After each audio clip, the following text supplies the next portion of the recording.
नमस्कार, मैं मृदुला श्रीवास्तव सी न्यूज भारत में आपका स्वागत करती हूँ। वक्त हो गया है न्यूज बुलेटिन का।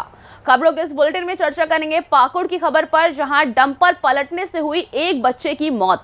आगे देखेंगे झांसी की खबर, जहां धड़ल्ले से बेची जा रही है सैंपल की दवाइयां, और जानेंगे कहां पर शादी से एक दिन पहले हुई दुल्हन की मौत। ऐसी ही तमाम खबरों पर करेंगे विस्तार से चर्चा। खबर अम्बेडकर नगर से है, जहां जिले में अंधाधुंध नकली मावा की खेप पहुंचने का भंडाफोड़ हुआ। संदिग्ध सिंथेटिक्स केमिकलाइज्ड मिलावटी मावा सड़क पर बिखरे मावा को बेखौफ ढंग से बोरी में भर रहा है मिठाई कारोबारी। मिठाई खाने के शौकीन लोगों के जीवन के साथ खुलेआम खिलवाड़ किया जा रहा है। सोशल मीडिया पर इसका पूरा वीडियो वायरल हो रहा है। वायरल वीडियो के बाद खाद्य सुरक्षा विभाग में हड़कंप मच गया। जिला खाद्य सुरक्षा विभाग के अधिकारियों ने छापा मारा और 1 कुंतल संदिग्ध नकली मावा को जब्त किया। जिला खाद्य सुरक्षा अधिकारी के उपाध्याय ने कहा कि संदिग्ध नकली मावा को लैब में भेज दिया गया है। रिपोर्ट आने पर कार्रवाई की जाएगी। अम्बेडकर नगर से सीनियर संवाददाता अजय कुमार उपाध्याय की रिपोर्ट। खबर अमरोहा से है, जहां कोतवाली इलाके के गांव रुस्तमपुर में रहने वाले किसान की 21 साल की बेटी कविता की बुखार से मौत हो गई। उसे 5 दिन पहले बुखार आया था। पीड़िता का मुरादाबाद के निजी अस्पताल में इलाज चल रहा था। बुधवार को कविता की बारात आनी थी। उसकी मौत के बाद दोनों परिवारों में शादी की खुशियों में आग लग गई। बता दें कि पूरा मामला हसनपुर तहसील क्षेत्र के गाँव रुस्तमपुर खादर का है। यहाँ गाँव निवासी चंदकिरण का परिवार रहता है। उनके परिवार में 3 बेटी और 1 बेटा है। चंदकिरण गाँव में दूसरे किसानों की जमीन बटाई पर लेकर परिवार का पालन पोषण करते हैं। उन्होंने अपनी बड़ी बेटी कविता की शादी रहरा थाना क्षेत्र के गांव पतेई खादर में तय की थी। बुधवार को बारात आनी थी, लेकिन पिछले 5 दिन से अचानक बुखार आने के बाद कविता की तबीयत बिगड़ गई। स्थानीय चिकित्सकों से दवा ली, लेकिन उसकी तबीयत में सुधार नहीं हुआ, जिसके बाद परिजनों ने उसे मुरादाबाद के निजी अस्पताल में भर्ती कराया, जहां मंगलवार की रात करीब 3 बजे कविता की मौत हो गई, जिसके बाद शादी की खुशियां मातम में बदल गईं। परिजनों ने रात्रि में ही इसकी सूचना वर पक्ष को दी। बुधवार की सुबह शव गांव पहुंचते ही परिजनों में कोहराम मच गया। नाम है आपका? अच्छा, ये जो लड़की खत्म हुई है, आप इसकी क्या लगती है? मेरी लड़की है। तो ये कैसे खत्म हुई थी? बुखार आया। पूरी बात बताइए, कैसे हुई थी? बुखार आया, 4-5 दिन हो गए। इलाज कराते रहे, खूब इलाज कराया है, लेकिन ठीक नहीं हुई। तो किस समय मौत हुई इनकी? इनकी रात 2 बजे हुई है। अच्छा, सुनने में आ रहा है कि इसकी शादी भी होने वाली थी आज। 15 तारीख को शादी, आज बारात आती। तो इसमें कोई पुलिस कार्रवाई नहीं कराई? नहीं, पुलिस कार्रवाई, क्योंकि हम तो घर का हुआ ऐसा ना, पुलिस कार्रवाई कोई बात ही नहीं। तो हलवाई वगैरह आ गए थे क्या वो? हलवाई वाले सब तय कर दिया, सब सामान पूरा तय लगा। बारात कहाँ जानी थी इसकी? कहाँ से बारात आनी थी? पता ही। अमरोहा से कैमरामैन ताराचंद सिंह के साथ सीनियर संवाददाता रामवीर सिंह की रिपोर्ट। खबर झांसी के नगर पंचायत मोट की है, जहां एक युवक अपने पिता का इलाज कराने कस्बे में एक प्राइवेट डॉक्टर के पास आया था, जिसके बाद डॉक्टर द्वारा दिए गए दवाई पर्चे को लेकर जब वो मेन रोड पर स्थित डाकखाने के पास पलक मेडिकल स्टोर पर दवाई लेने के लिए पहुंचा, तो वहां पर सैंपल की दवाएं देते हुए मनमाने रुपए वसूले गए, जबकि टैबलेट के ऊपर साफ साफ लिखा था physician sample not to be sold. उसके बाद भी मेडिकल विक्रेता धड़ल्ले से दवाई बेच रहा है। अब सवाल ये उठता है कि जानकारी के अभाव में गाँव की जनता को मेडिकल स्टोर द्वारा जम के लूटा जा रहा है। आखिर ऐसे मेडिकल विक्रेताओं पर कार्रवाई क्यों नहीं होती? भैया क्या नाम है और क्या मामला हुआ है? मेरा शुभम त्रिपाठी नाम है जी। मेरे पिताजी को 3 दिन से छाले हुए थे मुंह में, जी। जिनको दिखाने के लिए मैं मोट आया था। लल्लू गुप्ता जी डॉक्टर साहब हैं जो, जी जी। उनके यहाँ दिखाने के बाद डॉक्टर साहब ने दवाई लिखी, जिसके बाद मैं मेन रोड पे ही डाकखाने के सामने एक पलक मेडिकल स्टोर है जी, उस पर आया था। उन्होंने दवाई दी, जिसके बाद मैंने उनसे बोला कि इस पर 10% डिस्काउंट दीजिए आप पूरी दवाई पे जी। तो उनका कहना था कि डिस्काउंट नहीं मिलता है, और बाकी जगह जो देते हैं डिस्काउंट वो चोरी कर रहे हैं, इस वजह से आपको 10% डिस्काउंट दे रहे हैं जी। उसके बाद जब मैंने दवाई देखी तो उस पर लिखा था physician sample not be sold जी। क्या ये सैंपल की दवाई, मैं बस इतना पूछना चाहता हूँ, जो सैंपल की दवाई हैं क्या ये मेडिकल स्टोर बेचने वाले ऑथराइज हैं या नहीं है? और अगर नहीं है ऑथराइज तो फिर सरकार क्या कर रही है? आपने इस संबंध से डॉक्टरों से बात की या किसी अधिकारी से बात हो पाई है? जी, मेरी एक डॉक्टर से बात हुई है। मेरे भी एक जानने वाले डॉक्टर हैं, उनका कहना है ये केवल डॉक्टरों के लिए आती है, जो गरीब लोग होते हैं उनको देने के लिए, वो भी मुफ्त में। मेडिकल वाले इनको नहीं बेच सकते हैं। अच्छा। मैं बस यही चाहता हूँ जो भी डॉक्टर हों इन पर कार्रवाई हो, जिससे गरीब जनता को मिलने वाला अधिकार उन तक पहुँच सके। झांसी से सी न्यूज़ संवाददाता शुभम त्रिपाठी की रिपोर्ट। अमड़ापड़ा पाकुड़ मुख्य सड़क के पचवाड़ा गांव के समीप बीजीआर कोल माइंस कंपनी के डंपर पलटने से एक बच्चे की घटनास्थल पर ही मौत हो गई। प्राप्त जानकारी के अनुसार बीजीआर कोल माइंस कंपनी के डंपर JH16G4833 दूसरे डंपर को ओवरटेक कर आगे बढ़ने के चक्कर में अनियंत्रित हो गया और आगे पचवाड़ा गांव के समीप पलट गया, जिससे गांव के ही 12 वर्षीय बच्चे को गंभीर चोट आई और घटनास्थल पर ही बच्चे की मौत हो गई। पाकुड़ से सी न्यूज़ संवाददाता धीरेन की रिपोर्ट। खबर मध्य प्रदेश के रीवा जनपद से है, जहां केंद्रीय जेल में फिर एक कैदी की मौत हो गई। परिजनों ने लगाया जेल कर्मियों पर पीट पीट कर मारने का आरोप। खबर मध्य प्रदेश के रीवा जनपद से है, जहां पर रीवा के केंद्रीय जेल में एक के बाद एक नए मामले निकलकर सामने आ रहे हैं। ताजा मामला केंद्रीय जेल में हुआ कि एक कैदी जिसका नाम राजू था, उसकी मौत हो गई, जिसके बाद परिजनों ने जेल कर्मियों पर उसे बार बार मारने पीटने का आरोप लगाया, जिसकी वजह से उसकी मौत हुई। इस मामले पर राजू के परिजनों का क्या कुछ कहना है, आइए आपको सुनाते हैं। क्या नाम है आपका? अभिषेक शुक्ला। मृतक के आप कौन हैं? मृतक के हम बालक हैं। क्या घटना हुई? घटना ये हुई सर कि मेरे को कोई सूचना नहीं दी गई या जेल से फ़ोन आया 7:05 में कि वहाँ ज़्यादा गंभीर हालत है तो संजय गांधी हॉस्पिटल में ले जाया गया। तो यहाँ जब हम आए तो कोई पता नहीं चल रहा था। वो 1 घंटे बाद हमको पता चली कि मृतक घोषित कर दिया गया है। और हम शनिवार को उनसे मिलने गए थे जेल सेंटर जेल। तो वहाँ पे जब गए तो वहाँ बोला गया कि हमको हमारे पिता से बोले कि हमको वहाँ प्रताड़ित किया जा रहा है, यहाँ जल्दी छुड़वाओ या नहीं तो मार डालेंगे। और हर बार जितनी बार जाते थे तो हर बार पैसे की मांग किया जाता था। कौन मांगता था पैसा? पैसे अंदर से वही सिपाही मंगवाते थे तो बाहर कोई हर बार अलग अलग आदमियों से दिलवाया जा रहा था। कब से बंद थे जेल? 12 महीने हो गए। 12 महीने 12 दिन हो गए। 12 महीने। तो आप मिलने गए थे तब आपको बताया गया था कि अंदर मारपीट होती है? या सर आपको कैसे पता चला कि यहाँ मृत्यु हुई है? मृत्यु यहाँ सर डॉक्टर लोग बताए हैं कि BMO सर बताए हैं। वहाँ से मरा लेके आए? वहाँ से मरा लेके आए। हम पाली बैकुंठपुर के हैं। हाँ। क्या नाम है आपका? मेरा नाम शत्रुघ्न प्रसाद द्विवेदी। क्या घटना हुई? ये घटना ये हुई कि ये वहाँ थे, जेल में थे, और ये जब जेल में थे इसके बाद इनने कुछ बताया नहीं कि मतलब बीमार थे, क्या थे, कैसे थे, मतलब कोई जानकारी नहीं दी है इन लोगों। कल इन्हें शाम को 7:07 में इन्हें फ़ोन करते हैं, बोलते हैं कि वो ज़्यादा सीरियस हैं, आप संजय गांधी में जाके मिल लीजिए। यहाँ जब हम आते हैं तो यहाँ तमाम ढूंढते हैं, पता लगाते, कोई जानकारी नहीं मिलती है। और जब हम वहाँ जाते हैं तो वहाँ बताया जाता है कि उनका मृतक हो गए, वो मर गए हैं। और अभी यहाँ पता चलता है कि उनको पहले से ही मार के लाया गया है। और जब इसके पहले हम 2-4 दिन पहले हम जब मिलने गए थे तो उनने हमारे रो के बोल रहे थे कि यहाँ पे मारते हैं, प्रताड़ित करते हैं। तो हमने कहा ठीक है। तो अभी इसके बाद अभी 2-1 दिन पहले हम जब पर्सनल से फ़ोन लगा रहे थे तो हमारे से बात नहीं करवा रहे थे। ये बोल रहे थे कि अभी वो बोलते हैं कि हम बात नहीं करेंगे, आके हमसे मिलें।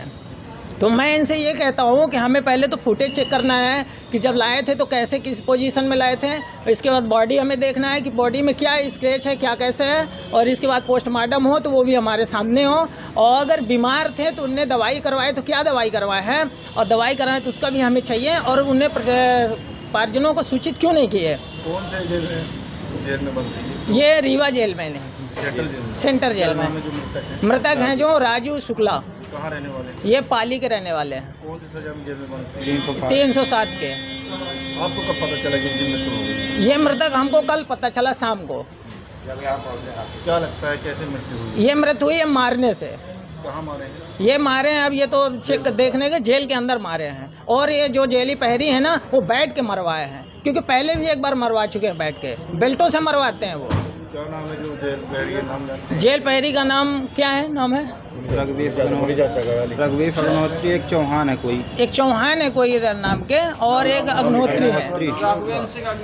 रघुवेंद्र यश के उपाध्याय। आपका क्या नाम है? मेरा नाम शत्रुघ्न प्रसाद द्विवेदी। आप भी वहाँ पर रहे थे क्या? नहीं, मैं जेल में नहीं रहता हूँ। मैं कोर्ट के अंदर मेरा एक वो है शॉप है छोटा सा, मैं वहाँ रहता हूँ। वहाँ से अप डाउन बिलोंग करता हूँ रीवा के लिए। ये 3 लोगों का हाथ है इसमें। इसके उपाध्याय बैकुंठपुर के रहने वाले? ये बैकुंठपुर थाना लगता है और गांव इनका है पाली गांव। रीवा मध्य प्रदेश से सी न्यूज़ संवाददाता अर्जुन तिवारी की रिपोर्ट। खबर बिजनौर से है, जहां तेज तर्रार नौजवान ईमानदार आईपीएस ऑफिसर नीरज कुमार जादौन के बिजनौर में एसपी के पद की कमान संभालते ही नाकारा थानाध्यक्ष को अभी से ही खौफ के मारे पसीने छूटने लगे हैं। कानून का दुरुपयोग करने वाले सलाखों के पीछे होंगे। थाने हो या फिर एसपी ऑफिस, हर फरियादी को मिलेगा इंसाफ, शरीफों को मिलेगा सम्मान। यूपी के बागपत जिले में तैनात आईपीएस ऑफिसर नीरज कुमार जादौन कई महीने रहकर अपनी ईमानदारी दिखाते हुए पीड़ितों को इंसाफ दिलाने के डंके बजा चुके हैं। अब नई चुनौती के तौर पर बिजनौर में एसपी के पद पर तैनात हुए हैं। मीडिया से मुखातिब होते हुए नीरज कुमार जादौन ने कहा कि अब थाने हो या फिर एसपी ऑफिस, हर आए हुए फरियादी को इंसाफ मिलेगा।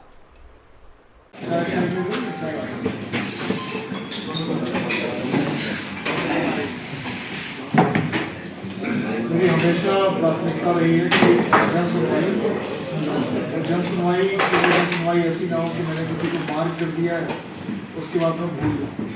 Effective time bound delivery of police, मतलब अगर कोई मेरे पास आया कोई भी व्यक्ति अगर उसने कोई मेरे सामने शिकायत रखी है तो शिकायत का निस्तारा हो, जो संभव निस्तारा। ऐसा होता है कि कई बार तो कुछ ऐसे लोग होते हैं जिनको कोई भी समझा नहीं सकता, उनकी समस्या का कोई निस्तारा नहीं, लेकिन जो मेजोरिटी वाले लोग हैं उनकी समस्या का निस्तारा होना चाहिए।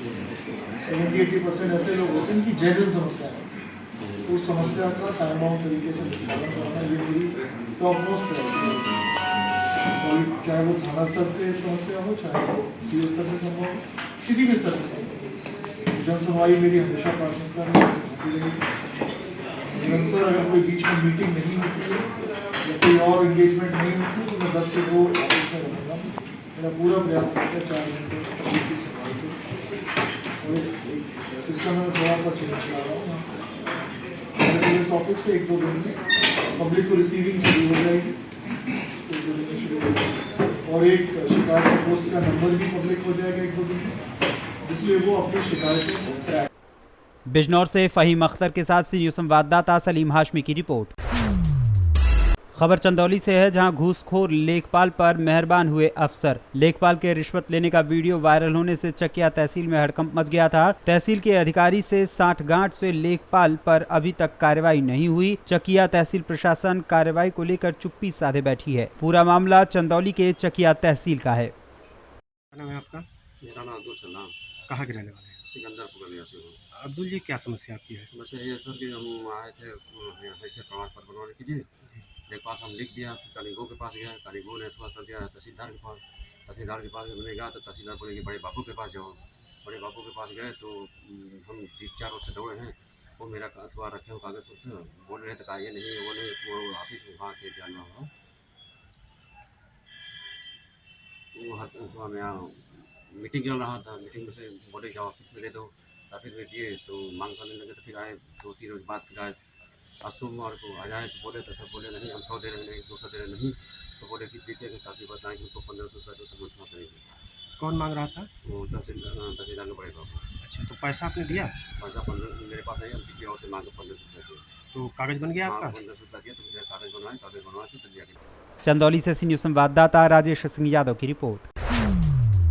खबर पीलीभीत से है, जहां दरगाह सिल्या मियां मेला कमेटी के खिलाफ कार्यवाही के लिए पूरनपुर पुलिस क्षेत्राधिकारी को क्षेत्र पंचायत सदस्य ने ज्ञापन सौंपा और लिखा कि मेला कमेटी द्वारा साबिर पिया को मानने वालों की भावनाएं आहत की गई हैं। दरअसल साबिर पिया कलियरी को मानने वालों ने ज्ञापन में लिखा है कि जनपद पीलीभीत की तहसील कली नगर के अंतर्गत आने वाले दरगाह सिल्हा बाबा की कमेटी द्वारा कार स्टैंड रसीद पर करोड़ों लोगों की आस्था का केंद्र बिंदु उत्तराखंड के रुड़की में स्थित पीराने कलियर साबिर पाक की दरगाह का फोटो यानी कि तुगरा छापा गया है, जिसे वाहन ले जाने के उपरांत सड़कों पर, खेतों में और गंदगी में फेंक दिया गया है, जिससे साबिर पाक को मानने वाले हम लोगों की भावनाएं आहत हुई हैं। इसके दृष्टिगत हम साबिर पाक की दरगाह का फोटो कार स्टैंड रसीद पर छापकर दरगाह की बेअदबी किए जाने के मामले में कानूनी कार्रवाई चाहते हैं। कृपया उक्त मामले में सिल्हा कमेटी के जिम्मेदारों पर रिपोर्ट दर्ज कर कानूनी कार्रवाई सुनिश्चित करने की कृपा करें।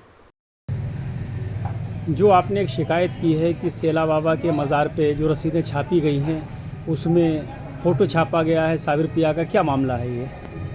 वहाँ जो टैक्सी स्टैंड लगाया गया उसमें रसीद बुक बनाई गई है उसमें तुगरा सरकार सागर पार्क का जो उत्तरांचल में क्या नाम रुड़की और हरिद्वार के बीच में पीरान कलियर एक जगह है जहाँ सरकार सागर पार्क करोड़ों लोगों की आस्था है, पूरी दुनिया में उनके मानने वाले हैं। उनके तुगरे को उस वसूली वाली रसीद में उनके तुगरे को लगाया गया, उनके फ़ोटो को लगाया गया, जो हमारे आस्था को ठेस पहुंचाता है।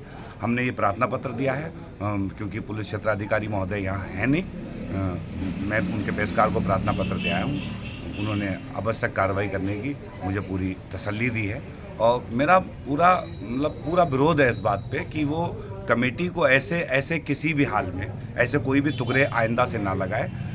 कोई भी इस तरीके का काम करे, जब भी पोस्टर वोस्टर लगाने पड़े तो तुगरों की आवश्यकता नहीं है, किसी फ़ोटो की आवश्यकता नहीं है। आप प्रचार प्रसार उनके नाम से भी कर सकते हैं। कुल मिला के जो फोटो लगाया है उससे काफ़ी बड़ी बेदबी हो रही है। बेदबी इसलिए हो रही है क्योंकि वहाँ टैक्सी स्टैंड पे आपने वसूली की, आदमी टैक्सी रख गया, अपनी कार खड़ी कर गया स्टैंड पे, और स्टैंड पे कार खड़ी करने के बाद जब वापस कार लेने आया आपने रसीद ली और फेंक दी। वो गंदगी में, कूड़े में, कचरे में पड़ी है, बेदबी हो रही है। आप खुले पैमाने पे कहीं ना कहीं अपमान कर रहे हैं, वो अपमान बर्दाश्त नहीं है। पीलीभीत से सी न्यूज़ संवाददाता हैदर खान की रिपोर्ट। संत कबीर नगर जिले के नाथनगर ब्लॉक के अंतर्गत ग्राम पंचायत खिरिया के कर्मा बाबा देवस्थान से भव्य कलश यात्रा के साथ शुरू हुआ रुद्र महायज्ञ का आयोजन देवापार सरयू करनाल से जल भरा गया। कार्यक्रम के आयोजक पत्रकार ब्रह्मदेव पाठक और संरक्षक पत्रकार शिवराम चतुर्वेदी, मुख्य यजमान कैलाश नाथ पाठक और उनकी पत्नी रमावती देवी रहीं। श्री 108 श्री रुद्र महायज्ञ कार्यक्रम 15 मार्च से 23 मार्च तक चलेगा, जिसमें दोपहर 2 बजे से शाम 5 बजे तक अयोध्या धाम से आए अंतर्राष्ट्रीय कथावाचक यज्ञाशीष देवांश शास्त्री द्वारा श्री राम कथा कही जाएगी और रात्रि 8 बजे से अयोध्या से आई मंडली द्वारा रामलीला दिखाए जाने का कार्यक्रम होगा। इस कार्यक्रम का शुभारंभ मधुसूदन राय द्वारा फीता काटकर किया गया। इस कार्यक्रम में प्रमोद पाठक, सुशील पाठक, पत्रकार अमित प्रताप मिश्रा, श्रवण पाठक, आनंद पाठक, उपेंद्र राय, पिंटू राय सहित तमाम गणमान्य लोग मौजूद रहे। संत कबीर नगर से सी न्यूज़ संवाददाता रमेश चंद की रिपोर्ट। टीकमगढ़ हजरत दाता इलाही शाह बाबा रहमतुल्लाह का 81वां उर्स प्रोग्राम बड़े ही शान शौकत के साथ 4 अप्रैल से 7 अप्रैल 2023 तक मनाया जाएगा, जिसकी व्यवस्था को लेकर एक बैठक का आयोजन किया गया, जिसमें उपस्थित अंजुमन सदर एवं उस कमेटी के अध्यक्ष मोइन खान के नेतृत्व में एक बैठक का आयोजन किया गया, जिसमें उर्स की व्यवस्थाओं को लेकर एक विशेष चर्चा की गई, जिस दौरान नगर पालिका अध्यक्ष अब्दुल गफ्फार उर्फ पप्पू मलिक एवं उर्स कमेटी सहित शहर के गणमान्य नागरिक मौजूद रहे। टीकमगढ़ से सी न्यूज़ संवाददाता मनोज खरे की रिपोर्ट। फिलहाल के लिए इस न्यूज बुलेटिन में बस इतना ही। देश और दुनिया की तमाम खबरों को जानने के लिए देखते रहिए सी न्यूज़ भारत। हर खबर आपके साथ, आपके हाथ।